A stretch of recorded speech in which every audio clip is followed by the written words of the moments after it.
You know, every single day, whether you realize it or not, there's a massive financial battle being fought right inside your pocket. It's a full-on war for control of your wallet, and it's pitting these ancient, giant financial institutions against the biggest tech company in the world. So let's break down exactly how this fight is unfolding and what it all means for you. Just think about it for a second. You're at the checkout counter, ready to pay. What's your first instinct? Do you pull out that familiar plastic card, or do you just tap your phone? Now, most people are still using cards, sure, but the sheer convenience of digital wallets is changing the game fast. And that shift is making some very, very powerful people really nervous. I mean, when the CEO of the biggest bank in America says he's scared, you know the stakes are incredibly high. That quote from Jamie Dimon, it just perfectly captures the threat that big banks see coming from companies like Apple. This isn't just about a new way to pay. It's a fundamental shift in who gets to control the entire flow of money. So how did Apple manage to get itself into such a powerful position in the first place? Well, let's take a look at how they built what is, for all intents and purposes, a digital toll booth right in the middle of the commerce highway. Okay, what's really fascinating here is that Apple Pay wasn't the first digital wallet, not by a long shot. But it had a secret weapon that nobody else could compete with, the iPhone itself. By building Apple Pay right into the DNA of their incredibly popular phones, they made it the default, the easiest, most obvious choice for millions of people. And what's the result of that? A truly staggering number. 78% of all iPhones in the US have Apple Pay activated. That's not just a high adoption rate, it's a massive captive audience. If you've got an iPhone, using Apple Pay to tap and pay is just the simplest option there is. And that has some huge financial implications. To really get those implications, we've got to talk about something called the interchange fee. Now, this is the bread and butter for banks. Every time you swipe your card, the store pays a tiny percentage, usually between 1% and 3%, back to your bank.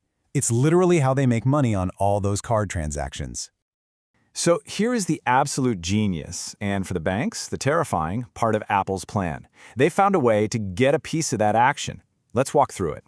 Say you buy a $5 coffee. Your bank is expecting to make about 10 cents from that, thanks to the interchange fee. But because you used Apple Pay, the bank is forced to turn around and hand over a slice of that profit, about 3/4 of a cent, directly to Apple. Now, I know what you're thinking. It sounds like nothing, a fraction of a penny. But look at the difference it makes right here. On every single transaction, the bank's profit gets a little smaller. That dime they would have made is now just a bit over 9 cents. Now, multiply that tiny slice by billions of transactions every single day. And all of a sudden, those little fractions of a penny add up to this, an estimated $782 million. That's how much Apple made from these fees in just 1 year. That's money that would have otherwise gone straight into the pockets of the banks. Apple just brilliantly inserted itself into the middle and built a nearly billion-dollar business out of thin air. And this isn't slowing down. In fact, it's speeding up at an incredible pace. Their revenue from these fees nearly doubled in just 2 years. For the banks, watching this happen, this isn't just a small leak in their business model, it's an accelerating flood that's siphoning away more and more of their core revenue year after year. But here's the thing. The bank's fear goes way, way deeper than just losing a fraction of a cent on your coffee. They see this as the very beginning of a really slippery slope, one that could threaten their entire business as they know it. The real nightmare scenario for the banks is becoming totally invisible. Their biggest worry is that as you use Apple Pay more and more, you stop thinking about Chase or Bank of America. You just think about Apple. They're terrified of being pushed into the background, becoming just the dumb pipes of finance, while Apple owns the entire relationship with you, the customer. And honestly, you can see why they're so scared when you just look at Apple's playbook. They didn't stop with payments back in 2014. By 2019, they launched the Apple Card. Then, just last year, they started offering their own loans with a buy now, pay later service. They are systematically moving from just being a middleman for payments to actually becoming the lender, a core function of banking. So, after years of watching Apple creep further and further into their territory, the banks have finally decided they've had enough. They're gearing up for a major counterattack. And their big weapon is a brand new digital wallet of their own. It's an ambitious project, built by the banks, for the banks. This is their big strategic answer to try and compete directly, especially in the all-important world of online shopping. And they are not messing around this time. I mean, look at this lineup. The alliance they've built is a who's who of American finance. Bank of America, Chase, Wells Fargo, Capital One, 7 of the absolute largest banks in the country. This isn't just some new app. It's a massive, coordinated effort to try and take back their turf. But, and this is a big but, there's a twist. They've tried this before, and it was a complete flop. Chase launched its own wallet, Chase Pay, and had to shut it down in 2021. Why? In part because it's just so hard to compete inside Apple's closed-off iPhone ecosystem. It's a huge reminder that building the tech is one thing. Getting people to actually use it is a whole different war.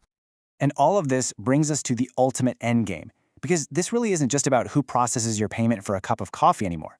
It's a battle for something much, much bigger. The ultimate prize, the holy grail for both sides, is to become the super app. Think of it, a single app on your phone that handles everything.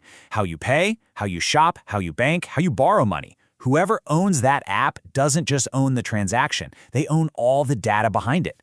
And that data, what you buy, where you buy it, when you buy it, is arguably even more valuable.